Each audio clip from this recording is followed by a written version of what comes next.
sommes réunis encore ce soir, Père. Parce que la Bible dit, le royaume des cieux appartient aux fidèles. Nous combattons, Seigneur, pour le bon combat de la foi, pour que là où toi tu es, Père, nous aussi nous soyons.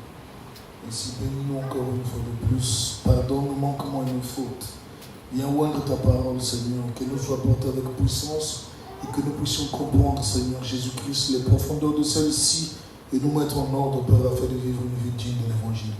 Toi, le maître des circonstances et de ton Père, à toi nous recommandons. Bénis-nous, Père, dans le nom de Jésus-Christ. Amen. Amen. Que Dieu vous bénisse. Vous savez, ce qui est triste dans l'histoire, c'est que quand le pasteur n'est pas là, les gens désertent l'église. C'est comme s'ils ont cru en moi. C'est comme s'ils ont cru. C'est pas moi qui suis mort encore pour quiconque. Amen. Et malheureusement, la foi de beaucoup faiblit. C'est comme si leur foi était attachée à la mienne. Ça fait pitié. Vous nous verrez le ciel bêtement comme ça. Moi, je crois que je veux rentrer par la grâce de Dieu. Mais si vous mettez votre foi parce que moi je suis là, c'est vraiment malheureux. Autant mieux être païen, c'est la même chose. Pour moi, le païen n'a pas de foi de loi. Vous ne pouvez pas attacher votre foi à un humain, à un mortel, c'est pas possible. J'ai beau crier ici, là, les gens ne comprennent rien à ce que je dis. Convertis à moi, tu creuses ta tombe, tu vas finir en enfer. Amen. Et je suis mort pour personne. Moi, je m'aborde mon propre péché. Toi, tu vas continuer. Et puis, bon, le pasteur n'est pas là, bon, on reste à la maison. C'est comme si, bon, le pasteur, c'est le Seigneur Jésus-Christ, c'est lui qui est mort pour vous à la croix. Bon, ouais, honte à vous. Amen. C'est pourquoi dans votre vie, vous ne faites pas d'expérience véritable. C'est-à-dire, 10 ans après, c'est toujours là, au même endroit. Toujours, rien ne change. 15 ans plus tard, toujours là, rien. D'autres avancent avec Dieu, vous, c'est toujours là. Qu'est-ce qui ne va pas? Tous des bébés spirituels. Vous n'enterrez pas. Je vous dis la vérité, vous n'enterrez pas. Vous ne pouvez pas être, je veux dire, vous ne pouvez pas être comme moi j'ai été, dans une église où tu as prêché pendant 6 mois, on tape sur toi, mais tu vas quand même à l'église. Vous fouillez même. Vous n'allez pas partir. On cite votre nom la chair, on vous tape dessus, on vous traite de démon. Tout le monde vous voit. Quand vous sortez, personne ne va vous saluer. Vous allez fouiller l'église. Ah, là-bas, même pas, je n'irai pas l'église. Mais je n'allais pas pour les gens, j'allais pour Dieu. Et sachant que c'est la seule église qu'il y avait à ce moment-là, je partais. Tapez, dites ce que vous voulez. Moi, je suis là pour le Seigneur. Et Dieu m'a béni dans ce chemin-là. Donc, une expérience, ça fait pitié. Il y en a qui, le pasteur, hein, oh, moi, je savais de venir. Ah, il est lâché. Ah, j'aurais mieux fait d'aller. Païen. Ou que tu m'entendes, tu es païen. Il faut te convertir. Amen. On va lire la parole de Dieu. Je vais essayer de parler sur quelque chose que Dieu m'a mis au cœur. La 3e attraction du Seigneur Jésus-Christ. C'est comme ça que j'ai appelé le titre de la prédication ce soir. On va lire dans Matthieu chapitre 27. Pendant que vous flémardiez, moi j'ai fait des expériences chez moi. Continuez à flémarder. Nous on avance. C'est quand on est flémarder, c'est vous tranquille. Si je vous dis ce que j'ai vu, il y a peu de trucs qui commencent. On continue à flémarder. Vous allez comprendre que la vie, c'est... Moi, j'en ai fait des expériences. Et j'avance. Matthieu chapitre 27. Du verset 22 au verset 23. On lira 2 endroits de la Bible. Matthieu 27, 22 à 23. Pilate leur dit: que ferai-je donc de Jésus qu'on appelle Christ? Tous répondirent: qu'il soit crucifié. Le gouverneur dit: mais quel mal a-t-il fait? Et ils crièrent encore plus fort: qu'il soit crucifié.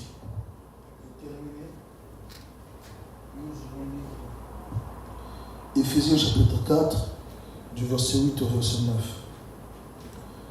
Éphésiens 4, 8 à 9. C'est pourquoi il est dit, étant monté en haut, il a amené des captifs et il a fait des dons aux hommes. Or, que signifie il est monté, sinon qu'il est aussi descendu dans les régions inférieures de la terre? Amen. Que Dieu bénisse sa parole. Vous asseoir.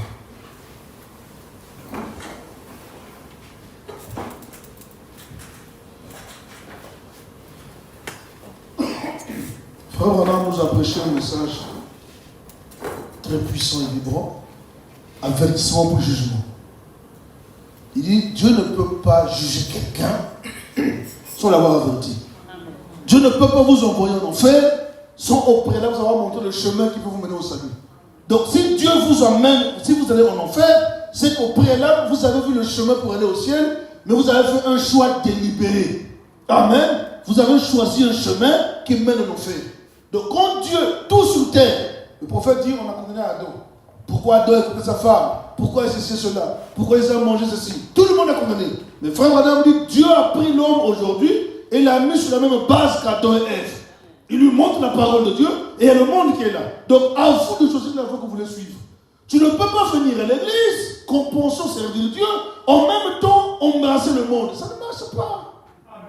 Amen. Ou c'est le monde ou c'est Dieu. Un jour, le prophète a dit, si c'est Baal qui est Dieu, allez après Baal. C'est l'éternel. Allez après l'éternel. Mais on ne peut pas clocher entre les deux. On peut un ton le monde, un ton Dieu, ça ne va pas. Pour Dieu, vous êtes pire. La Bible dit, je veux que vous soyez chaud, plus être chaud, bouillant ou froid. Plus soyez chaud. Mais froid, je te vomirai de ma bouche. Tu es tiède. Dieu n'aime pas les chrétiens tièdes. Amen.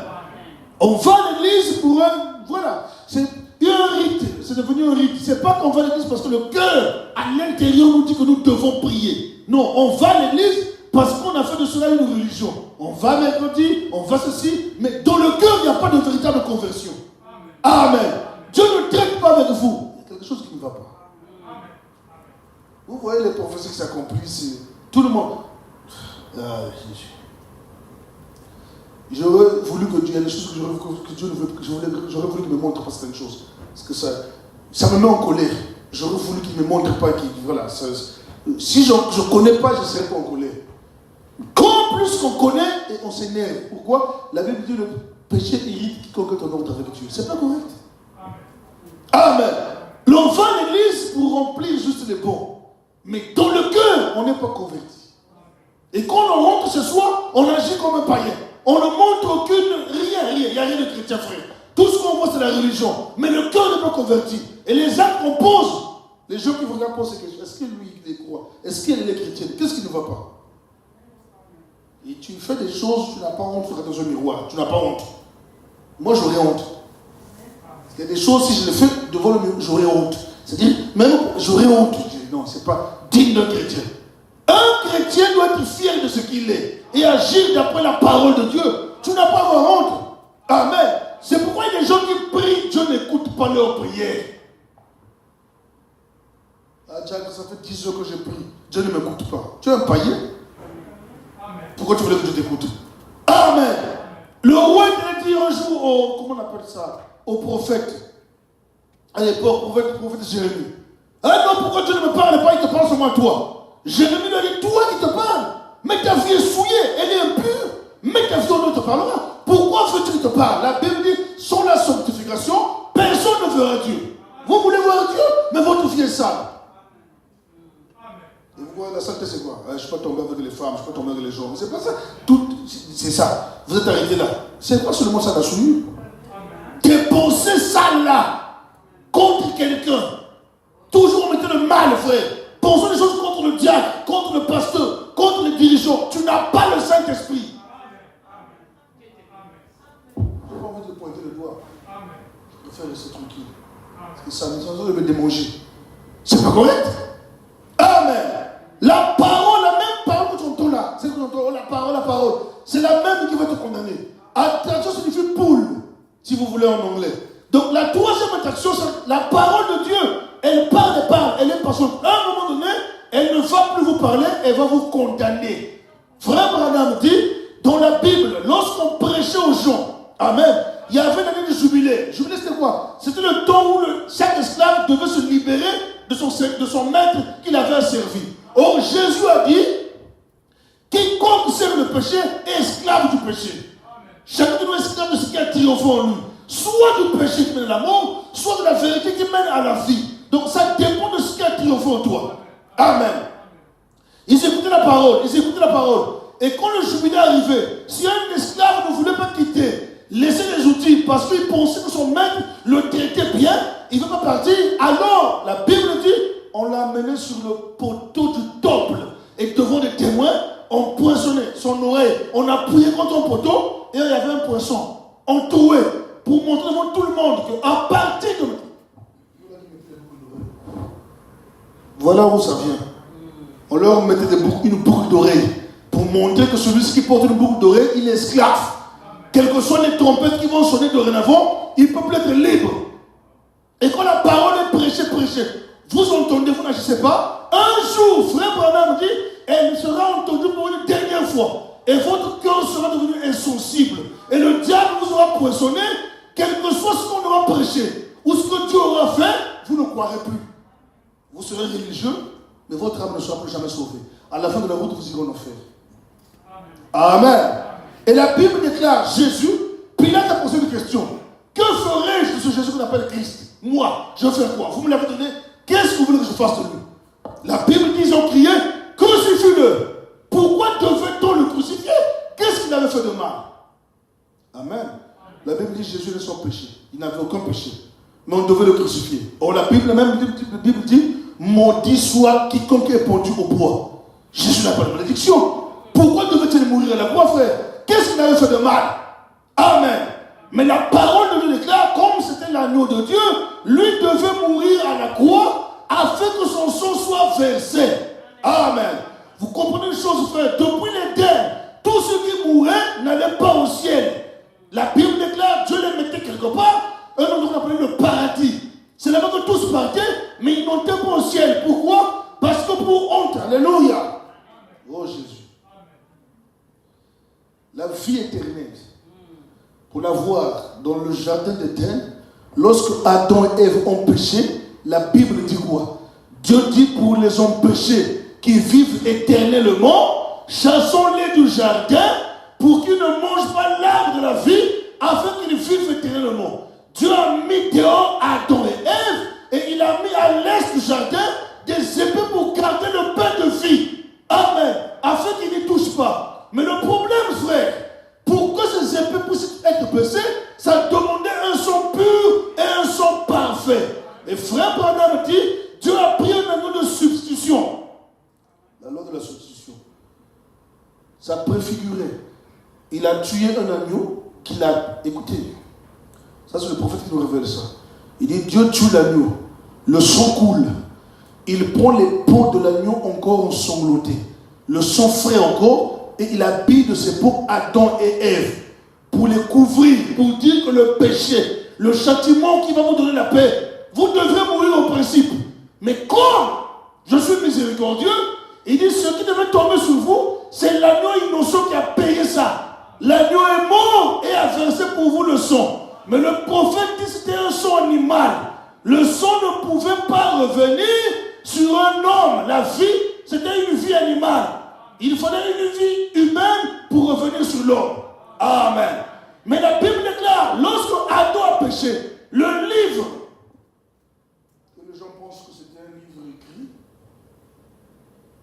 avec des papiers et des stylos, c'est un symbole. Le livre, c'est juste un symbole.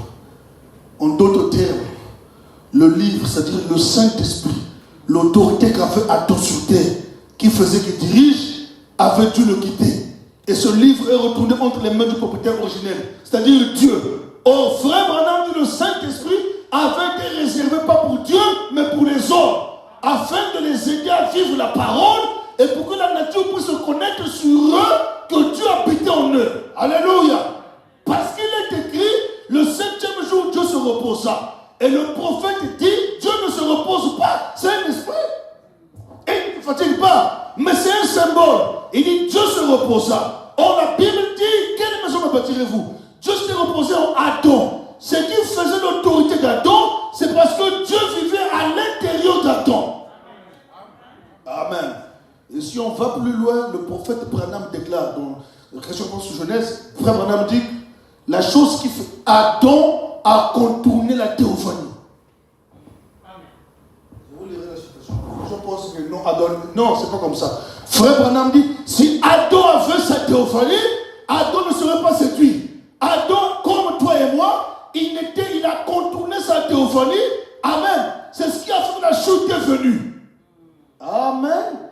Et le Saint-Esprit qui était en Adam a dû retourner entre les mains du propriétaire, c'est-à-dire Dieu. Et Dieu l'avait gardé pour un moment propice, un moment donné, où quoi? Où l'homme devait être purifié. Parce que l'homme, la chair n'a jamais été pure. Jusque-là, au cours des âges de l'Ancien Testament, la chair n'a jamais été pure. La chair ici, c'est l'image de l'animal. L'âme, amen. L'âme des croyants, Dieu ne peut pas perdre un croyant. Parce que l'âme du croyant était une partie de Dieu lui-même. Mais Dieu est soumis à ses lois et à ses principes. Alors le chemin du ciel n'était pas ouvert. Tous ceux qui mouraient, Adam, Abel et tout ça, tout cela partait de la 5e dimension qu'on appelait le paradis de Dieu. Amen. Et là-bas, frère Branham déclare, le chef de tout cet endroit-là, c'était Lucifer. C'est le diable qui dirigeait là-bas. C'est lui qui avait les clés de la mort et du séjour des morts. Vous dites Amen. C'est le diable qui dirigeait, c'est lui qui avait l'autorité sur ça. C'est pourquoi lorsque la sorcière d'Endor était invoquée Samuel, qui était un véritable saint de Dieu, elle pouvait par son pouvoir faire remonter. Alléluia. Écoutez, la Bible n'a pas dit qu'il a fait descendre. Il a fait remonter Samuel. Lisez les Écritures. Pas descendre, mais remonter. Ça veut dire que Samuel était dans des régions inférieures. Amen. Je vais te dire ça, frère. Il dit, le même qui est monté est descendu dans les régions inférieures. La Bible, quand elle parle, c'est un sens. La Bible dit, elle fit monter l'esprit de Samuel. Donc l'esprit de Samuel était en bas. Dites Amen. Écoutez la parole de Dieu, vous ouvrirez les yeux. Amen. Et jusque-là, tous, même les justes, tous les justes et tous les bons, quand ils mouraient, ils allaient dans ce lieu-là, qu'on appelle la 5e dimension, le paradis de Dieu. Mais là-bas, c'est le diable qui dirigeait. Et tous étaient en prison. C'était comme une prison. Et tous étaient enfermés là-bas. Attendons quoi? La Bible, Paul déclare, ces gens qui sont morts, attendez l'espérance d'une meilleure résurrection. C'était quoi l'espérance, frère? C'était Christ. Parce que dès le jardin d'Éden, Dieu a prophétisé que Christ viendrait. Il a dit, je mettrai inimitié entre ta semence et la semence de la femme. Amen. Tu lui mordras le talon, celle-ci t'écrasera la tête. Frère, on a dit, Dieu prophétisait que Christ devait venir. Et Christ était la semence de la femme. Il dit, la femme n'a pas de semence. La semence vient de l'homme. Pour une première fois, il a été parlé de la semence de la femme. Pourquoi ça? Eh bien, parce que la première épouse d'Adam, Ève, a eu un enfant sans la semence de l'homme. Amen. Le premier enfant qui a conduit la mort sur la terre n'était pas venu d'après la semence de l'homme. C'était la semence du diable à travers le serpent. Or, Dieu, pour relever ça aussi, devait intervenir une semence qui n'est pas de l'homme. Ça marche comme ça se joue comme ça sur un pied d'égalité, frère. Le diable a fait, Dieu aussi a promis qu'il ferait. Il dit, je mettrai une inimitié entre ta semence, ta descendance et la semence de la femme. Alléluia. C'est pourquoi, frère, au cours des sages, les gens sont venus. Quand Dieu a chassé Adam et Ève, il les met dehors. Il dit, ils connaissent le chemin du retour. Ils savent comment revenir, parce qu'ils sont habités ici. Alors il a mis à l'est des chérubins protecteurs pour garder quoi? L'arche. Pour garder quoi? La parole. Pour garder quoi? Le pain de vie. Afin qu'ils n'y reviennent pas. Et la Bible dit que les épées flamboyantes tournoyaient. Quiconque entrait là-bas, vous cherchez à y entrer, sans le sang pur, mourait sur le champ. C'est une image. Plus tard, Moïse vint sur la terre. Dieu lui dit, reproduis sur terre ce que tu as vu, le temple que tu as vu et tout ça. Et nous savons que Moïse a reproduit l'arche de l'alliance. Et dans l'arche de l'alliance, à l'intérieur, il y avait les 10 commandements qui typifiaient la parole de Dieu. Et au-dessus, il a mis 2 chérubins qui gardent la parole. Et la Bible déclare, pour que le peuple soit pardonné, le souverain sacrificateur devait entrer une fois l'an avec le sang. Non seulement, alléluia. Il prenait l'animal du sacrifice qu'il tuait dehors sur l'autel des sacrifices. Et l'autel avait 4 cordes. Amen. Il prenait le sang, il roulait les 4 cordes de l'autel. Et il prenait le sang, il recueillait le sang qui restait là. Et il amenait ce sang sang où? Dans le lieu très saint. Qu'est-ce qu'il faisait? La Bible dit qu'il aspergeait le couvercle là où il y avait les chérubins, qu'on appelle le propitiatoire, afin d'avoir accès à la parole qui est la vie. Amen. Les chérubins devaient d'abord recevoir le sang pour que la sanction soit levée. C'était seulement un type, frère. Et il le faisait chaque année. C'était un type. L'adorateur venait adorer, mais retournait avec le désir de péché. Amen. Si on attendait que le véritable sacrifice vienne, jusque-là, c'était seulement un type. Alléluia. C'était seulement quoi? Une image. Alors est venu Adam, sont venus Ève, comment on appelle ça? Noé, les autres sont venus. Après, d'autres prophètes sont venus, et ainsi de suite. Ils sont relégués. Sont venus Samson, Daniel, et tout ce que nous savons. Mais tous espéraient en cette chose, en celui qui viendrait. C'est pourquoi un jour, Job a dit, je sais que mon Rédempteur est vivant. Le Rédempteur n'était pas encore venu au monde. Mais en vision, il a vu. Il dit, je sais que mon Rédempteur est vivant. Même si je mourrais et qu'il ne restait pas grand-chose de mes os, il dit, je sais que je me lèverai le dernier et de mes yeux, je le verrai. Frère Branham dit, Job parlait de sa résurrection à lui qu'il avait vu, parce que le livre le plus vieux, c'est celui-là. Le premier à avoir vu Macpéla, c'était Job. Job a vu ça, il s'est tenu debout. Et il a dit, ah, maintenant je sais que même si je meurs, le dernier jour je me lèverai et de mes yeux, alléluia, pas en vision, mais de mes yeux propres, je verrai mon Rédempteur, parce que je sais qu'il est vivant. Et la Bible dit tous ceux qui sont venus après eux mouraient en espérant voir le Rédempteur. Daniel l'a vu, mais il voulait voir ces choses. Il a posé la question, il dit, toi, dors. Ces choses viendront. Donc chacun est venu et tous se sont dormis dans l'espérance que le Christ viendrait. Tous ceux qui sont morts avec l'espérance de la résurrection de Macpéla. Et qui produirait Macpéla, c'est Christ. Que Christ viendrait pour les ramener. Tous, les vrais croyants, sont morts en espérant. Esaïe l'a vu. Un enfant nous est né. Il a vu. Daniel l'a vu. Il a Pierre qui tombe sans aucune main. Ézéchiel l'a vu. La roue de la roue. Donc chacun l'a vu. Samson aussi. Chacun a vu. Alléluia. Ils l'ont vu. D'une manière ou d'une autre, chacun l'a vu et l'a contemplé. Mais ce n'était pas le moment. La Paul dit, ils ont vu ces choses de loin, les ont salués. Et ils sont dormis avec leur Père. Maintenant, le temps passant un jour, ce que Dieu avait dit dans l'Éden a fini par arriver. Amen. Une femme, jeune fille de 16 ans, finalement a conçu de la promesse totale. Parce que Jésus est le résumé de l'Ancien et du Nouveau Testament. Amen. Il est tout ça. C'est lui qui résume tout. Alors, finalement, un enfant est venu au monde, celui dont on avait prophétisé la venue, qui devait venir. Et souvenez-vous que dans la Bible, quand un sacrifice était amené au souverain sacrificateur, lui devait le laver d'abord pour qu'il soit propre. Et je ne vais pas aller dans les détails.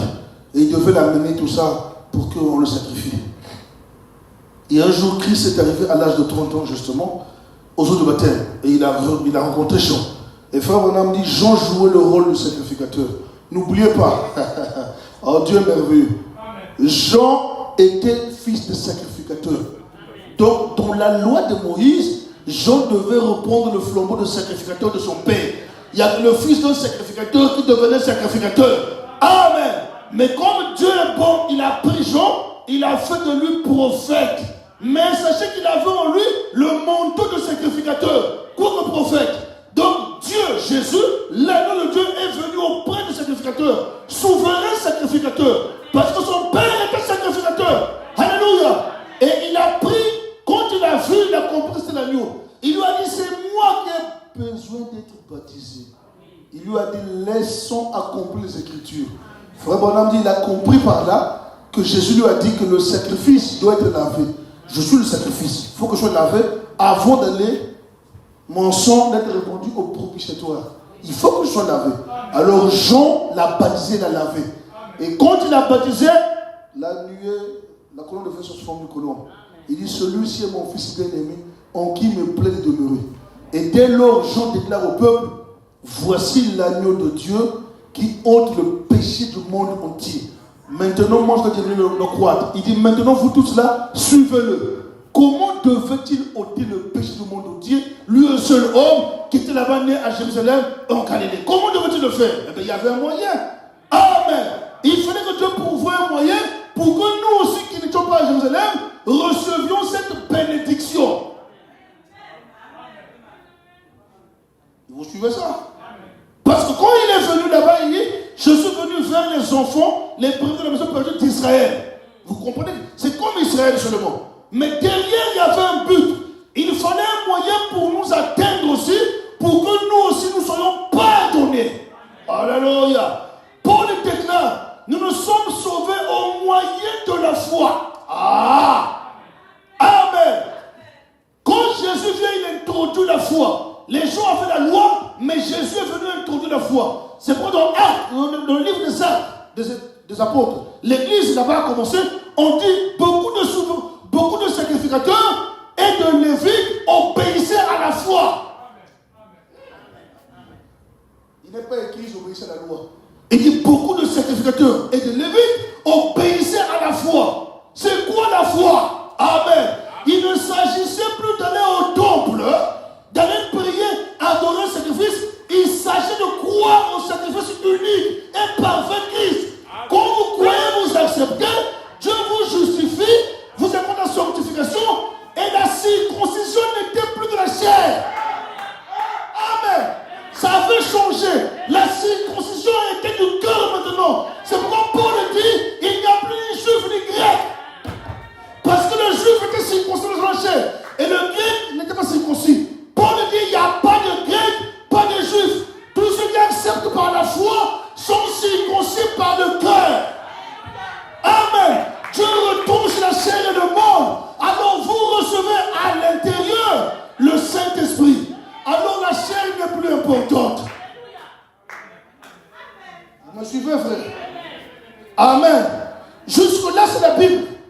Et c'est Jésus qui a promis ça. Et quand il est venu sur terre, il est venu pour relever ces choses. Or, il avait un troisième poule. Une troisième attraction. Les gens l'avaient entendu prêcher. Et Noé avait prêché Christ. Amen. Moïse avait prêché Christ. En fait, tous ont prêché Christ. Ils ont monté. Parce que Moïse a dit, le Seigneur votre Dieu vous suscitera un prophète parmi vos frères qui sera comme moi. Vous devez l'écouter, sinon vous serez retranchés. Donc chacun a parlé de Jésus. Maintenant, les gens, les véritables croyants de cette époque-là ont cru et sont morts dans l'espérance que le Rédempteur viendrait. Après leur mort, Jésus est apparu sur la terre. Et il a fait ce qu'il devait faire, il a prêché. Et Jésus avait les trois poules aussi, les trois attractions. Le premier poule de Jésus, il guérissait les malades. Et tout le monde l'aimait. Et tout le monde le suivait. Même les pharisiens, les gens. Deuxième poule de Jésus, il commençait à dire ce qu'il y avait sur le cœur des gens. Alléluia. Il dit, je vois que vous êtes venu pour me faire mourir. Je vois que toi tu as ceci et cela. Il dit, oh, mais comment il fait ça? Ça a commencé à bouder. C'est pas Belzébul qui fait ces choses-là. Et le troisième poule, il dit, moi et le Père, nous sommes un. Et un seul. Celui qui ne mange ma chair, qui ne boit mon sang n'a pas la vie. Ils ont dit, là c'est trop. Là tu vas trop loin. Moïse a interdit ça. Nous te quittons. Amen. Il leur a montré que ce que la Bible dit, le vrai, toutes ces choses-là se résument en une seule. C'est que la parole faite chair devait s'exposer. Tout ce qu'il avait fait là, c'était pour ce but. C'est que le monde entier là puisse venir vers la parole faite chair, que chacun vienne manger. Alléluia. La Bible dit, Isaïe a dit ça. Il dit, écoutez et votre âme vivra. Venez, amen, vous délecteurs. Mais mangez quoi?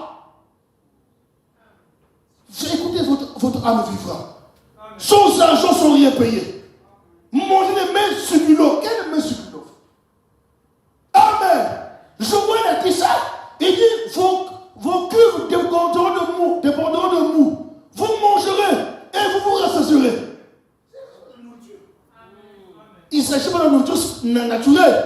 Il s'agit de la véritable nourriture. Jésus leur a dit, je suis le véritable pain qui descend du ciel. Quiconque mange ce pain n'aura plus jamais faim. Il parle de l'âme. Et les gens devaient croire qu'il était le pain de vie. Et quand il parle de troisième poule, tout le monde a fait. On dit là c'est trop, on ne peut plus te suivre. Pierre lui a dit à qui irons-nous? Nous savons par révélation que toi, Amen, tu es celui-là que mon père Jonas m'avait enseigné, que le Messie viendrait. Quoi que tu fasses, je suivrai. Alléluia. Et quand le temps est arrivé, Amen, la Bible dit, le Caïphe prophétisa, Jean chapitre 11. Caïphe, étant souverain sacrificateur, il a dit, vous ne comprenez donc rien vous tous. Il est bon qu'un seul homme meure pour que les nations entières ne périssent pas.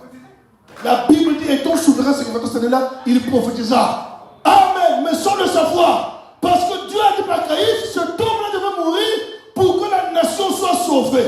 Or, la Bible dit, la terre entière était frappée de malédiction. Oh, maudit soit quiconque est pendu au bois. Le châtiment qui nous donne la paix est tombé sur lui. Alors Caïphe dit, Pilate dit, que ferai-je moi de ce Jésus n'a pas de Christ? Inspiré par le Saint-Esprit, par le Seigneur, il dit crucifie-le. Pas tu, mais crucifie. Oh, souvenez-vous que la Bible dit comme Moïse élevant le serpent derrière dans le désert, il faut que le Fils de l'homme soit élevé. Amen. Et Jésus fut crucifié où? À Golgotha. En français, le lieu du crâne. Amen.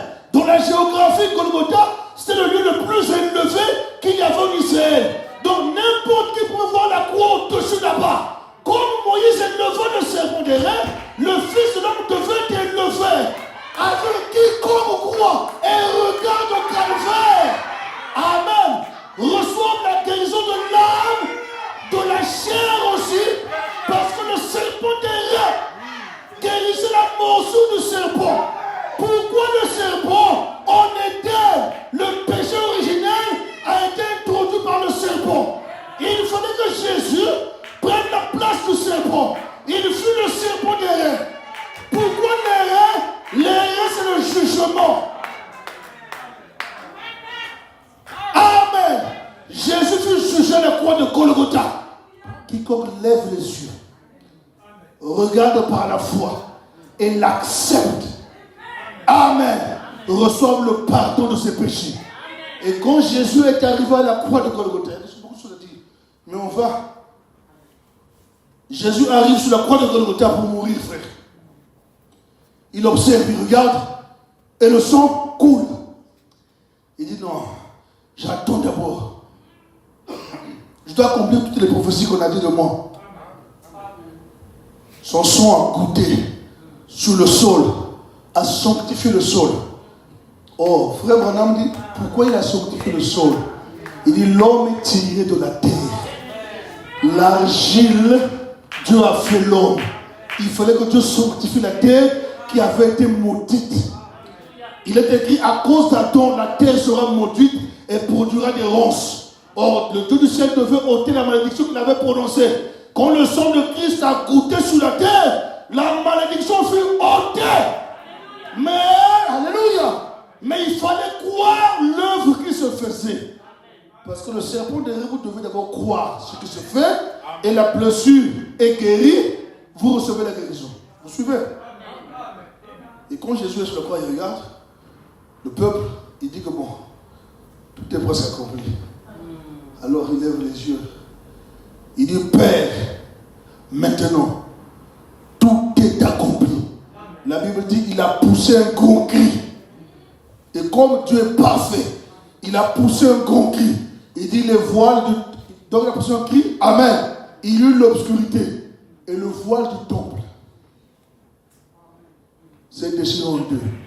Souvenez-vous de son vivant, il avait dit, l'heure vient des venus, où ce ne sera ni à Jérusalem, ni sur les montagnes, mais où les vrais adorateurs auront le Père en esprit en vérité.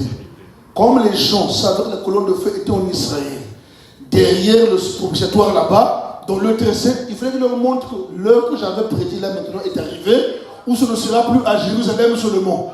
Il dit, le voile se déchira en deux morceaux. Les gens, même les païens, ont vu à l'intérieur, qui n'étaient pas les gentils, qui n'étaient pas des croyants, ont vu que derrière là-bas, moi. Il dit, la colonne de feu n'y est plus. Amen.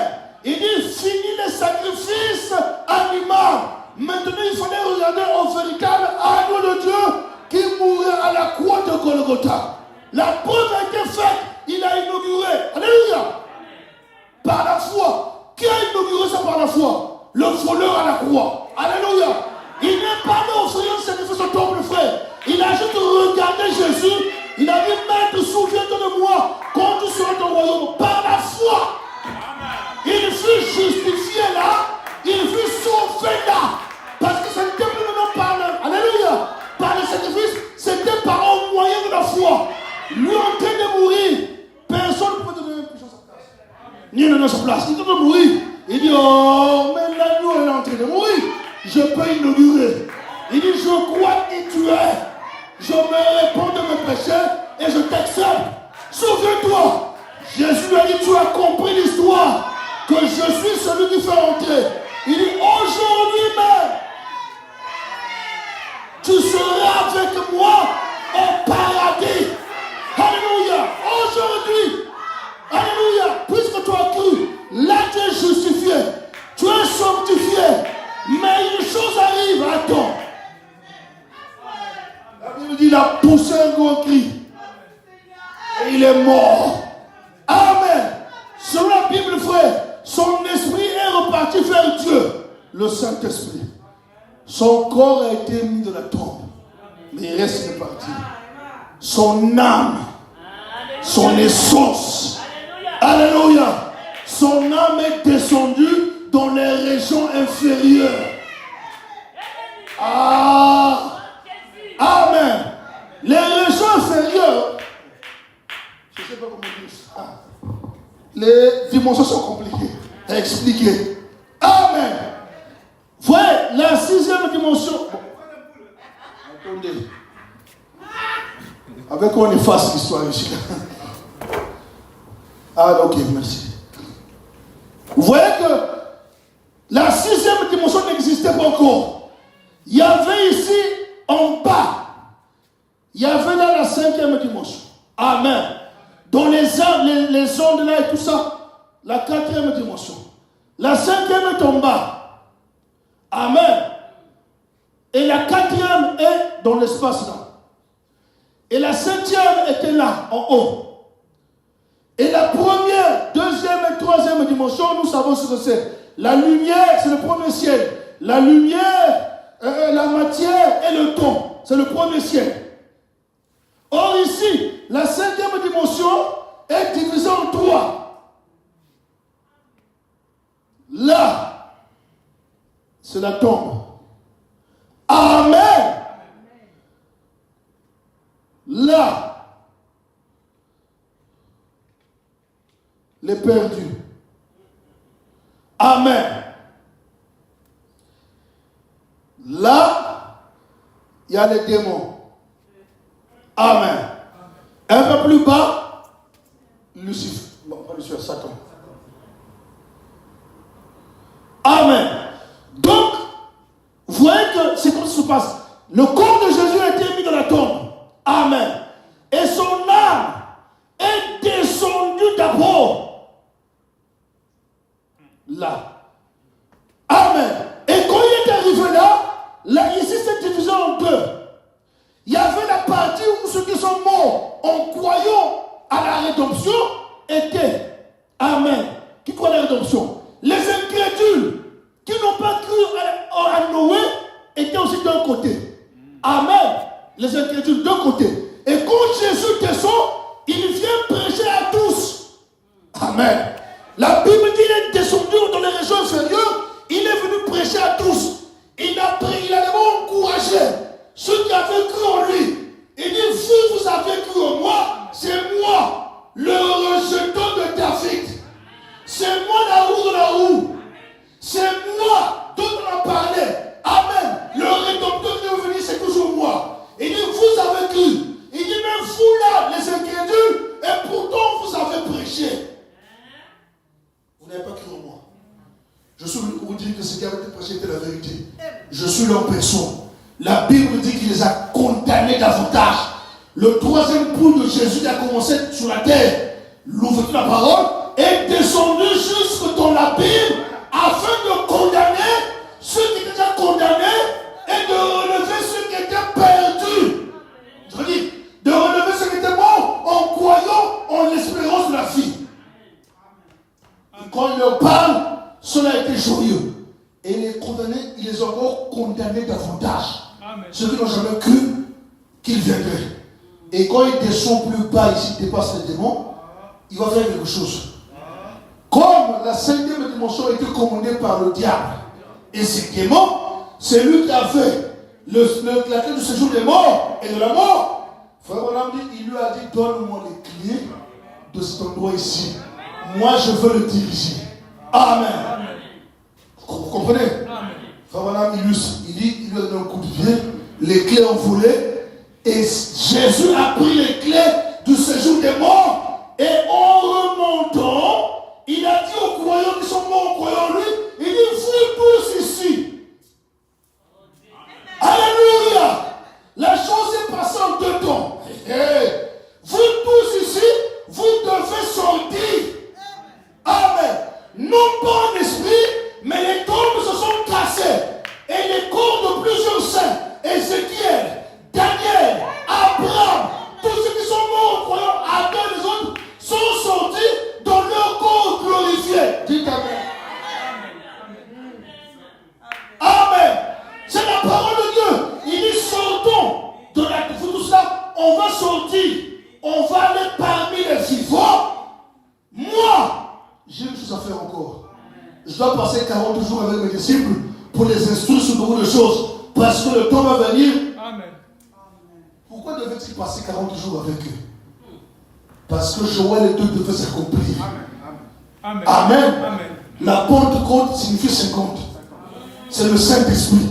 Jésus est ressuscité à Pâques. Amen. Après Pâques, 50 jours, 50e jour, on fêtait la Pentecôte, la fête de la récolte. Quelle est récolte? Quelle récolte? Les misses. Amen. Selon la parole de Dieu, Jésus est ressuscité d'abord le jour des prémices. L'enfant de l'Omère. Amen. C'était lui les prémices qui est revenu à la vie et ils ont sorti avec lui. Et il a dû faire 40 jours. Et pendant les 40 jours, la Bible dit, les gens qui étaient morts sont revenus, sont apparus un grand nombre de gens de la ville. Les gens les ont vus. Abraham, il disparaît.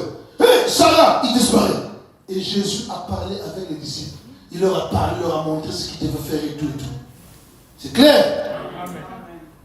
Maintenant, le 40e jour, quand il était avec eux pour être levé, il leur a dit, écoutez-moi bien, n'allez pas prêcher. Allez-y à Jérusalem. Ce qui signifie la ville de paix. Attendez là-bas, soyez en ordre. Mettez votre vie en ordre, ne vous disputez pas. Attendez jusqu'à ce que vous ayez reçu ce que mon Père avait promis, le Saint-Esprit. Quant à moi, je serai enlevé. Frère Branham déclare, quand Jésus est enlevé, il est enlevé où? Sur le mont Sion. Amen. Jésus est enlevé sur le mont des Oliviers. Amen. C'est là-bas qu'il est parti avec les apôtres. Il y a une signification, mais beaucoup plus tard. Jésus est monté au ciel sur le mont des Oliviers. Étant en train de monter, le prophète dit, et ils ont vu que Jésus seul. En fait, la Bible dit, étant monté en haut, il a mené avec lui des captifs. Quels captifs? Ceux que le diable avait capturés ici, avait réduit en esclavage. Les véritables croyants. Pendant qu'il montait là, on a vu que Jésus seul, mais autour de lui, il y avait une multitude de témoins. Tous les saints de l'Ancien Testament sont montés avec lui. Alléluia. Mais c'est lui ce qu'on a vu. Et pendant qu'il montait avec eux, il a dépassé la 4e dimension et l'autre dimension. Il arrive ici, quelque part ici, là. Il ouvre la 6e dimension. Amen. Ce qu'on appelle le ciel. Et il prend les gens, tous ceux qui sont morts en croyant, qui ont cru, le troisième poule de leur vivant, qui ont cru. Après là, quand ils montent avec eux, il les dépose ici. Ce qu'on appelle sous l'autel. Il les dépose là. Et une fois déposés ici, lui monte plus haut. Amen. Et psaume s'accomplit. Quand il arrive là, il porte éternel et levez-vous les dos. Que le roi de gloire fasse son entrée. Et les anges à l'intérieur posent la question pour l'identification. Qui est ce roi de gloire? Jésus répond. Alléluia. Pourtant dans la chair de Jésus. Amen. Dans la chair de l'agneau. Il répond. Qui est ce roi de gloire? Il dit l'Éternel des armées. Amen. Mais on croyait que l'Éternel des armées c'était Jéhovah Sébaoth. C'est le même Dieu sous différentes formes. Et là il repartait dans son trône. Souvenez-vous frère, il avait dit je retourne au Père. Alors il dit élevez-vous les dos. Que le roi de gloire fasse son entrée. On dit qui est ce roi de gloire?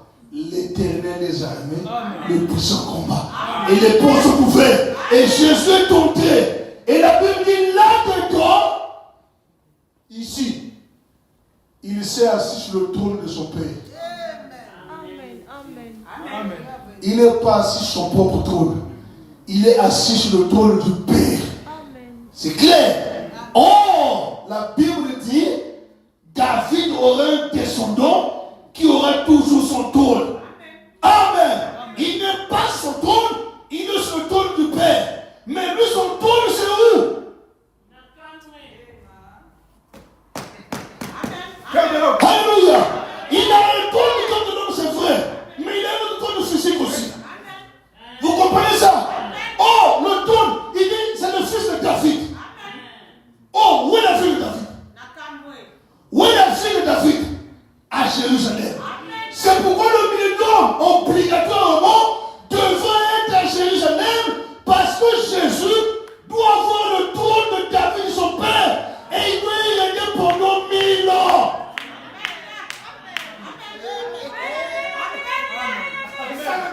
C'est la parole de Dieu. Il doit revenir à Jérusalem. C'est pourquoi on peut dire ce qu'on veut. Jérusalem, la ville du grand roi. C'est comme ça qu'on appelle ça. Quand il est venu voir Abraham, il s'est dit, je suis moi, le roi de Salem.